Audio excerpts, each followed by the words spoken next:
Accurate. Fast. Reliable. This is ACubeTV English News. Welcome to today's top stories.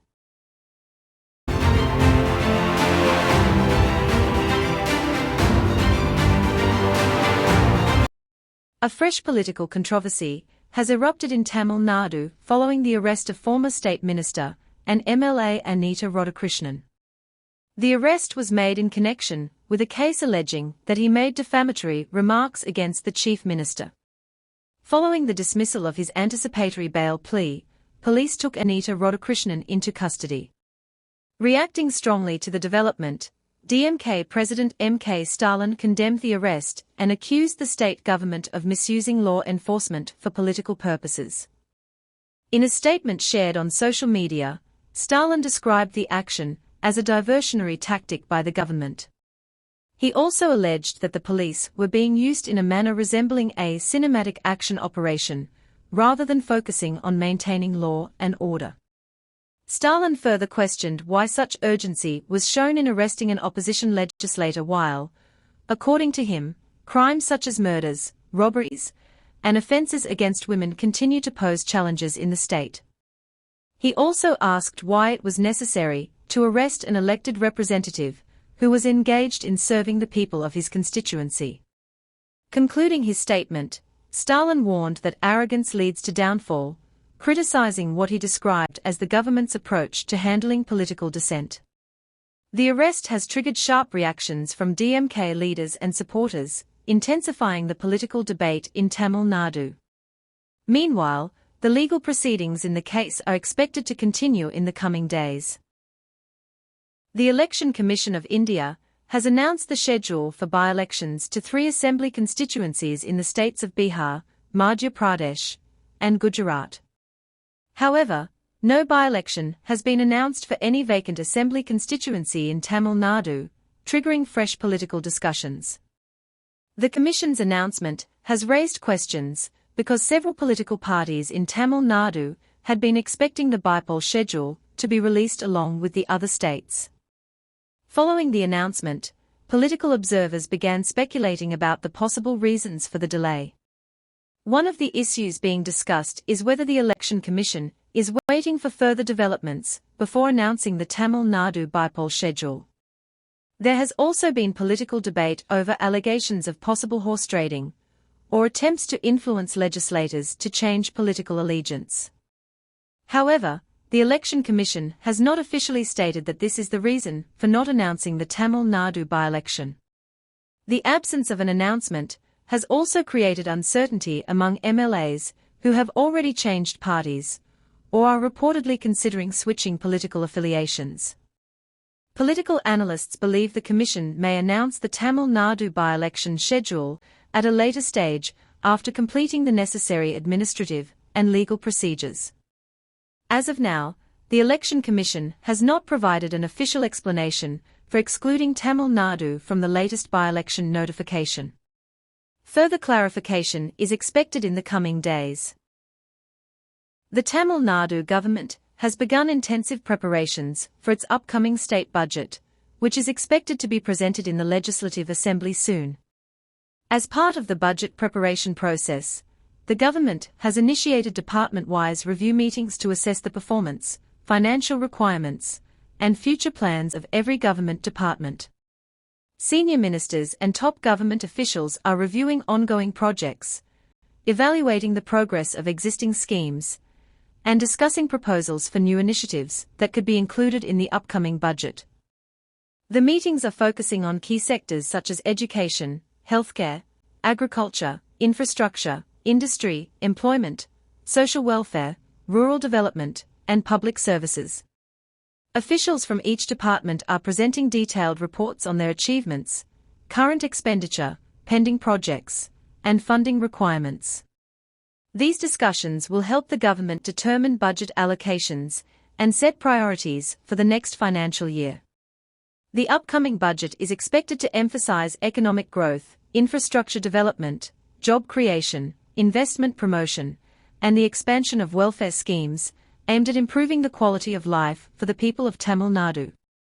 Policy experts believe the department-wise review meetings are a crucial step in ensuring that the budget reflects the state's developmental priorities while maintaining fiscal discipline. The Tamil Nadu government is expected to finalize its budget proposals after completing these consultations, with several new announcements and development initiatives likely to be unveiled during the budget presentation. The Tamil Nadu government has allocated 300 Indian rupees crore for the production of free dhotis and shares to be distributed under its annual Pongal welfare scheme. The allocation is part of the state's preparations for the upcoming Pongal festival, one of Tamil Nadu's most significant cultural celebrations. Every year, the government distributes free dhotis and shares to eligible beneficiaries as part of its welfare initiatives.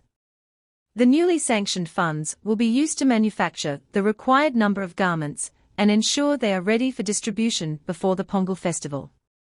The scheme is also expected to provide a major boost to the state's handloom and textile sector, generating employment opportunities for weavers and workers involved in the production process.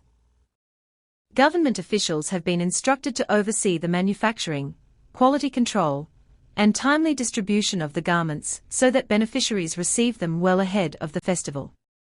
The Free Dhoti and Sari scheme has been one of Tamil Nadu's long-running welfare programs, benefiting millions of families over the years while also supporting the traditional textile industry. With the allocation of 300 Indian rupees crore, the government aims to ensure smooth implementation of the scheme and strengthen both public welfare and the state's textile economy. A significant legal development has emerged in Tamil Nadu involving former Minister K. Ponmudi.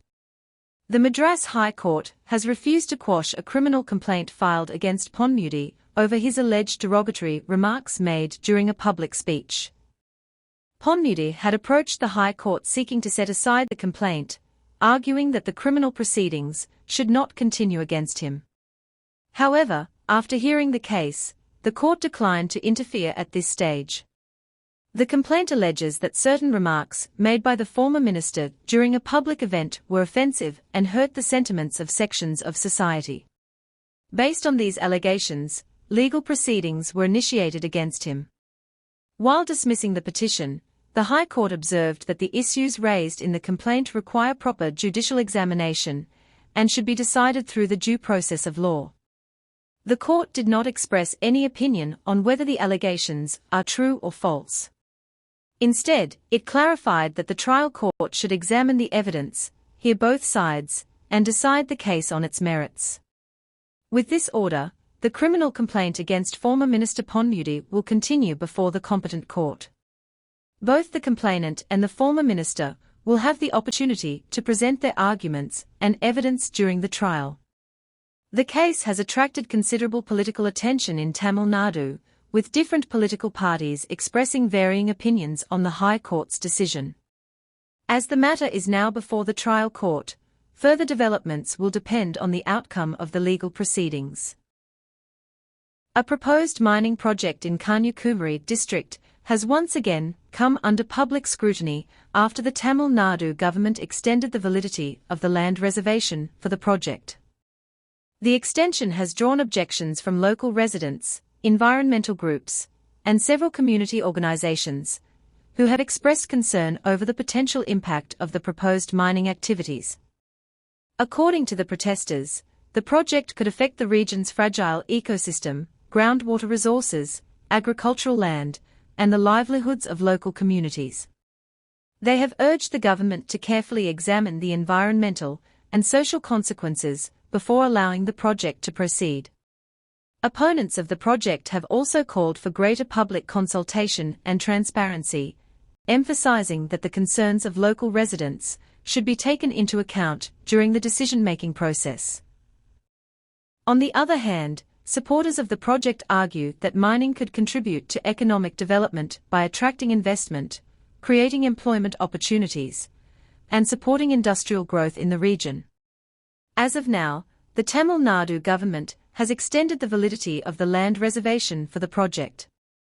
However, the extension does not, by itself, constitute final approval for mining operations, and the project would still be subject to the required statutory clearances and regulatory procedures. The issue has become an important topic of discussion in Kanyakumari, balancing the need for economic development with concerns about environmental protection and sustainable resource management. Further developments are expected as authorities review the project and stakeholders continue to express their views.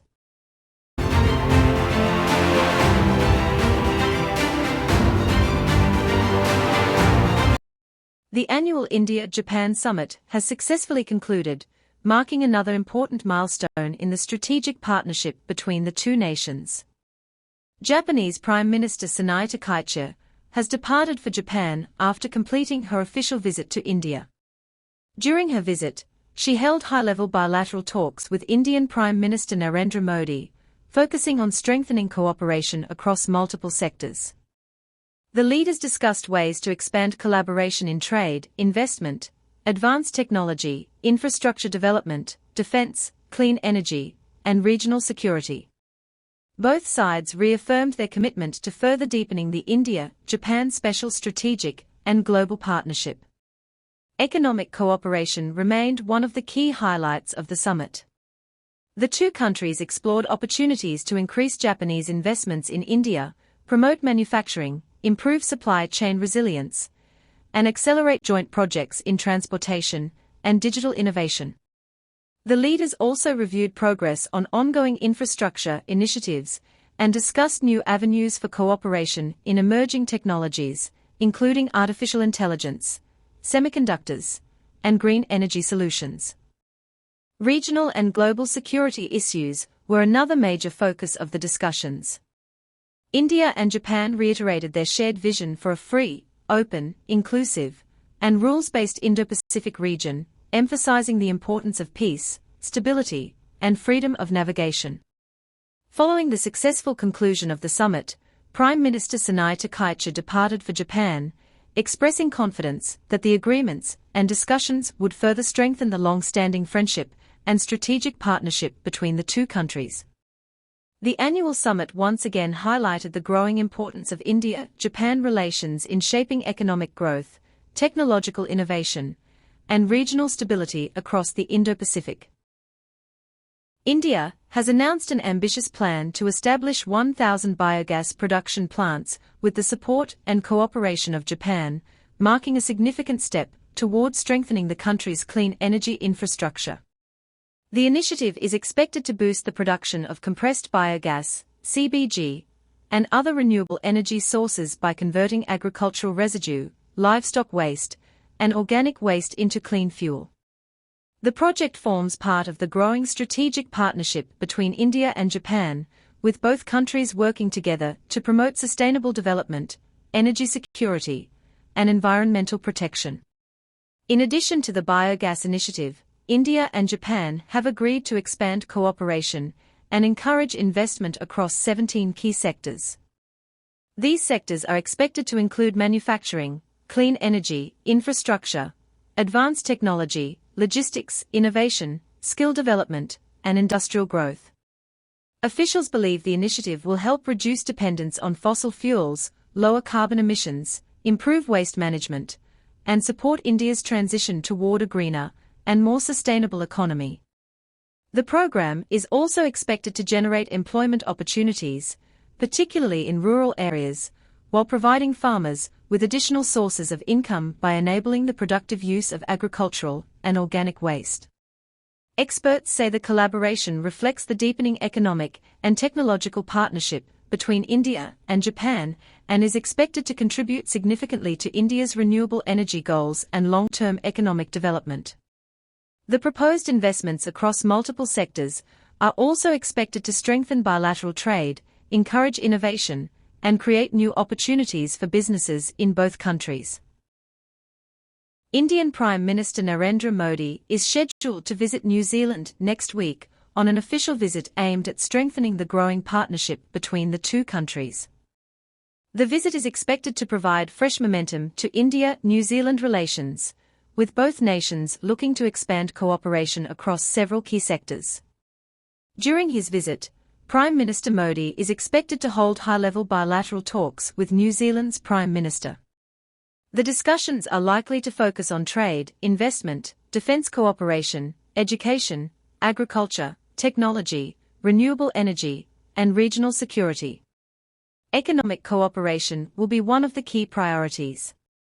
Both countries are expected to explore ways to increase bilateral trade, encourage greater investment, strengthen supply chains, and create new business opportunities for companies from both nations. The leaders are also expected to discuss collaboration in emerging technologies, digital innovation, clean energy, scientific research, and skill development. Several agreements and memorandums of understanding may be signed during the visit to further strengthen cooperation.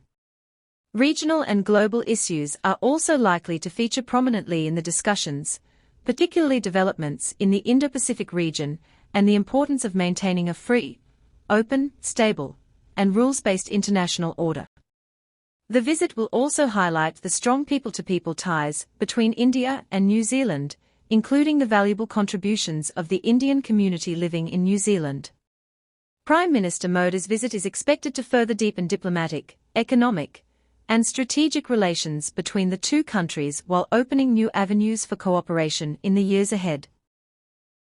The National Testing Agency, or NTA, has announced important relief for candidates who appeared for the NEET UG re-examination. According to the NTA, one of the questions in the re-exam was found to be incorrect during the review process. As a result, the agency has decided to award marks for that question to all eligible candidates who took the re-examination. After the provisional answer key was released, students and subject experts submitted objections regarding certain questions. These challenges were carefully reviewed by an expert panel, which confirmed that one question contained an error.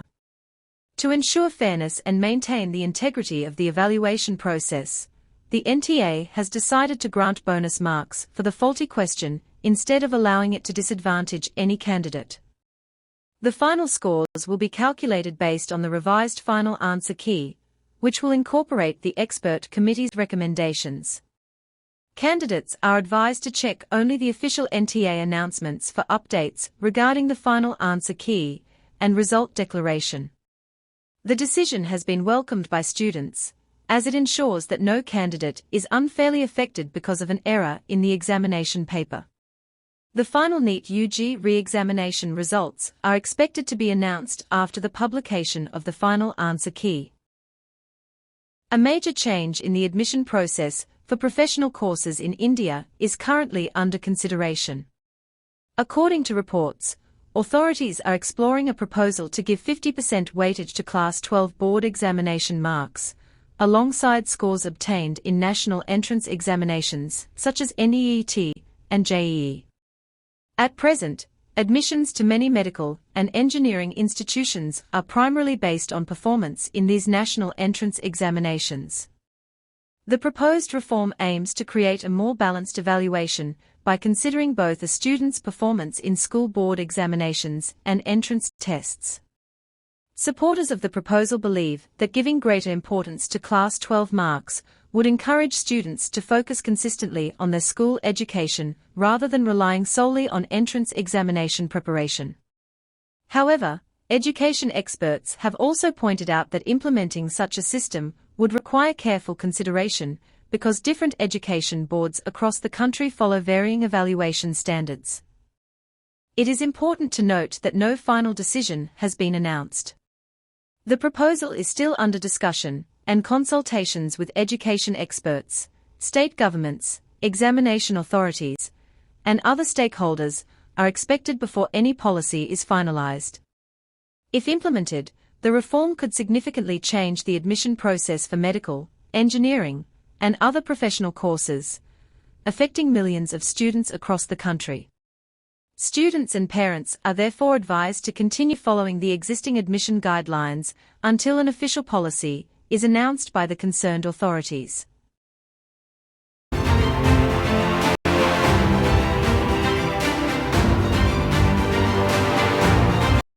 A decades-old aviation crisis is making headlines once again after a former Singapore diplomat shared a remarkable account from one of the country's most challenging hostage situations.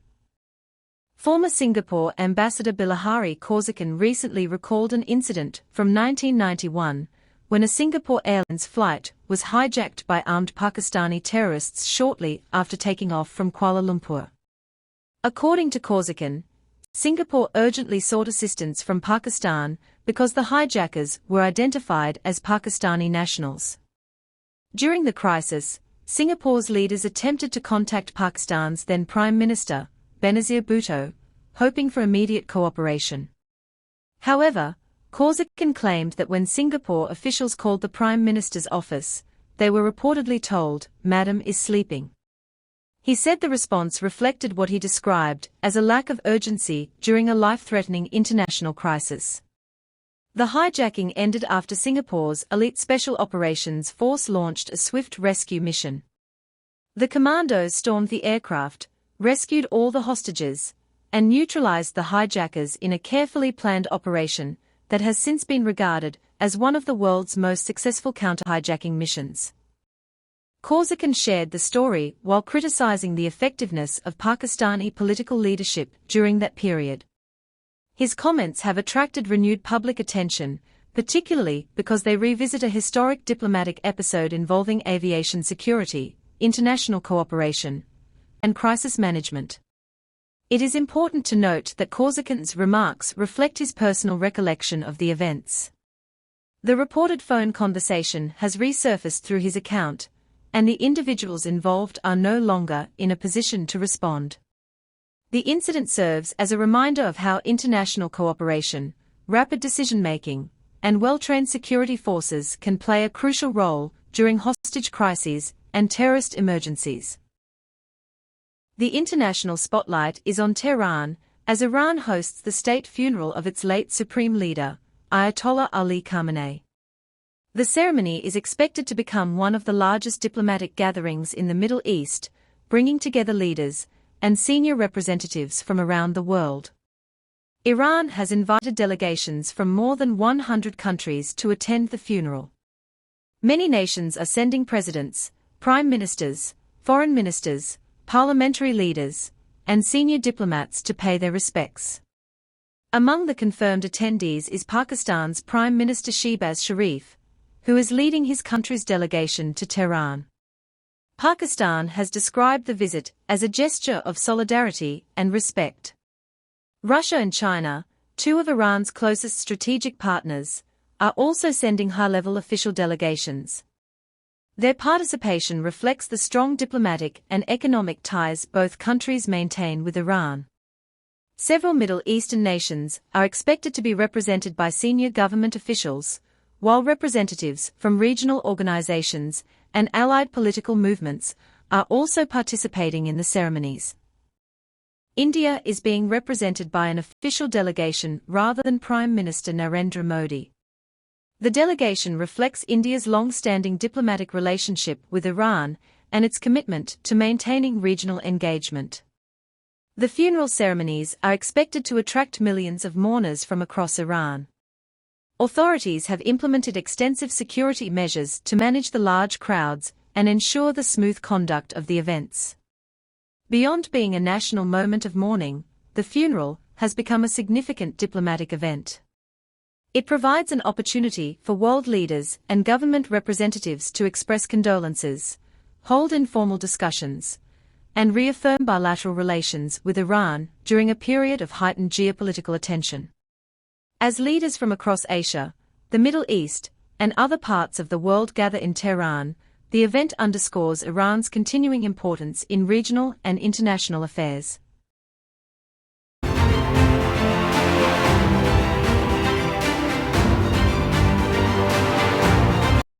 Have you ever imagined that a tiny bumblebee could solve a complex intelligence test without anyone teaching it how?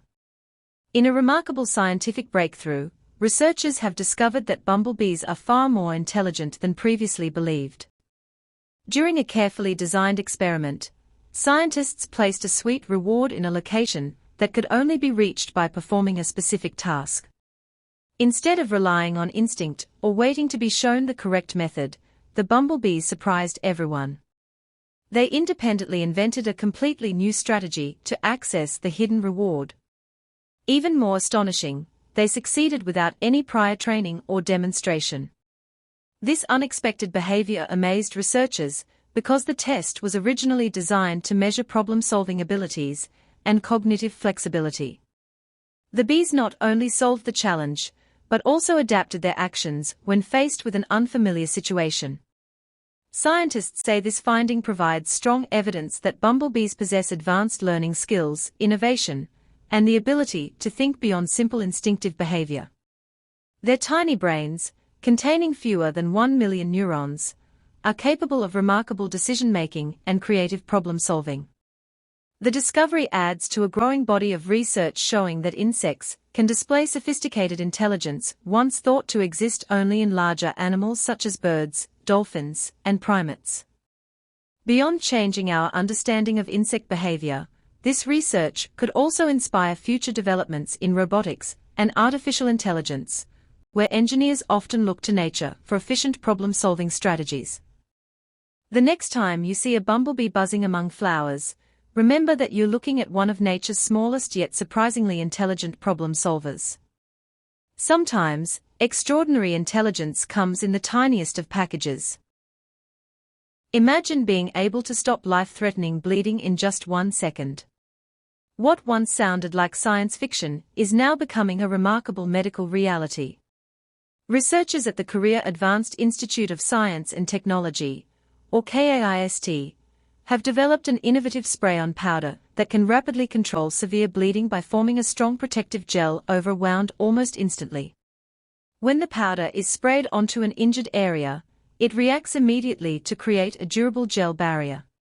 This barrier seals the wound and helps stop blood loss within about 1 second, significantly reducing the risk of life-threatening complications.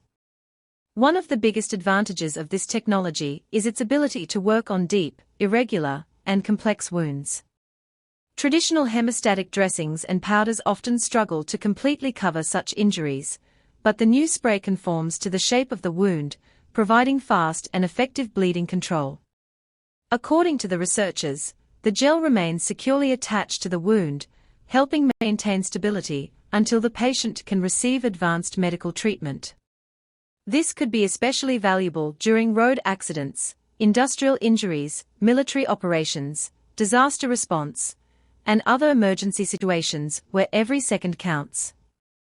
The technology has the potential to become an important tool for emergency responders, surgeons, paramedics, and military medical teams by providing rapid bleeding control before patients reach a hospital.